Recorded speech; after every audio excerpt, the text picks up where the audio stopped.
Welcome the students of class 8, welcome to our social science e-learning class. And today in this class we are going to discuss the rest of the portion of your chapter 4 and a new subunit from your chapter 4, and the name of the chapter is Tribal Recruits at the Vision of Golden Age. And today we are going to discuss the subunit, how did the colonial rule affect the tribal lives. So, how did the colonial rule affect the tribal people? So, what was there before the arrival of the British East India Company? What happened to the tribal chiefs? That before the arrival of East India Company, British East India Company, in many areas the tribal chiefs were important people. They enjoyed enormous power on their society, and they had certain amount of economic power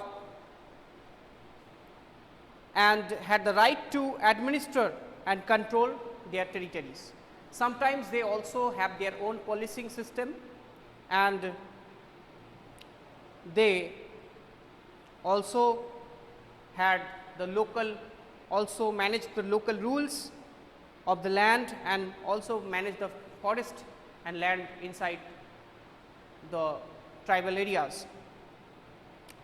So, under British rule, the function and power of the tribal chiefs were very much reduced. They were only allowed to keep their land titles on some group of villages, as well as their administrative power were, as well as they lost some administrative powers. And they also got the right to rent the lands. So, they have only two rights. They got the right to rule, to collect the revenue from the villages, as well as to keep their land titles over a cluster of villages. And they were called sardars, and they also allowed to rent out lands, but they lost much of their administrative power and were forced to follow the laws made by the British government. They also had to pay tribute to the British and discipline the tribal groups on behalf of the British. So, their main duty is to give the tribute to the British as well as discipline the tribal groups. In some areas, they also got the right to collect land revenue on behalf of the British administrators. And now they had earlier enjoyed a lot of authority, but that authority was totally lost, and they were unable to fulfill their traditional functions, and ban was imposed on some of their traditional functions. So, the tribal chiefs became very much angry on the British East India Company officials. Now, what happened to the shifting cultivators? What happened to the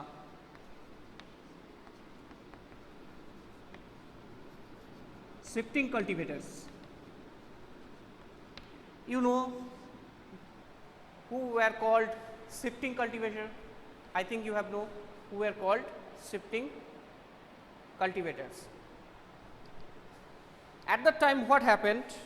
The British were uncomfortable with groups who moved about and did not have a fixed home. So, they wanted the tribal groups to settle down and cultivate a particular piece of land all over the year, and become peasant cultivators.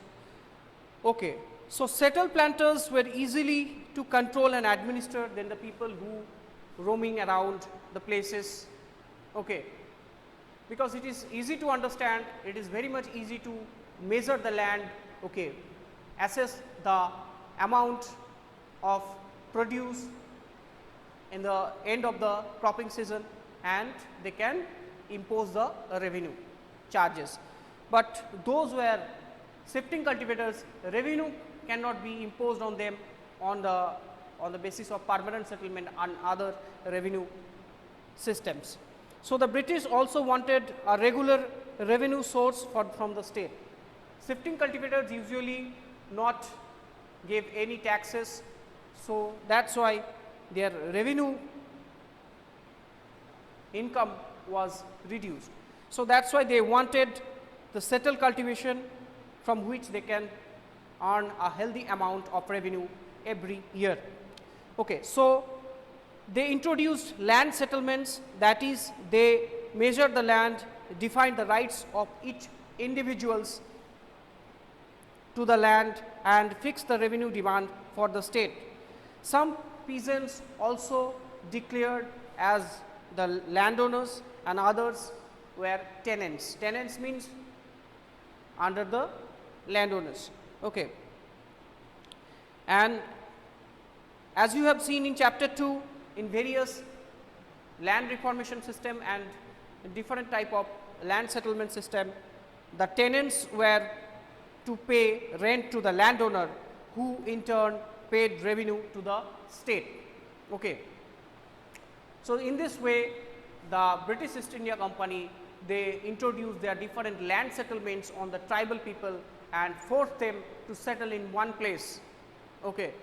Before the arrival of British, they also, the tribal groups, they enjoyed some sort of power in their land and forest and property, but in this case they now turned into tenants. Tenants means they actually, all the lands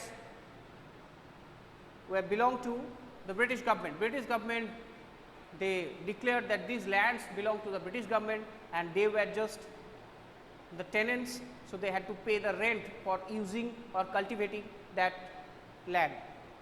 So, this is a very much humiliating for the tribal people at that time. And another thing, previously they enjoyed the rights on the land in a collective way.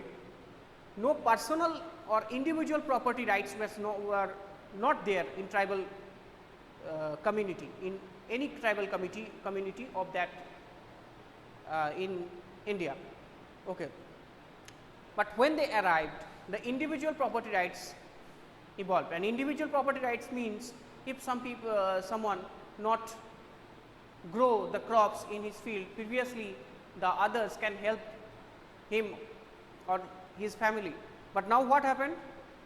If he failed to produce, then nobody will give the share to him, because he had to pay the revenue to the British government directly, and all of them had to pay revenue individually. So, now individual property rights introduced, and this is create a great problem in their life.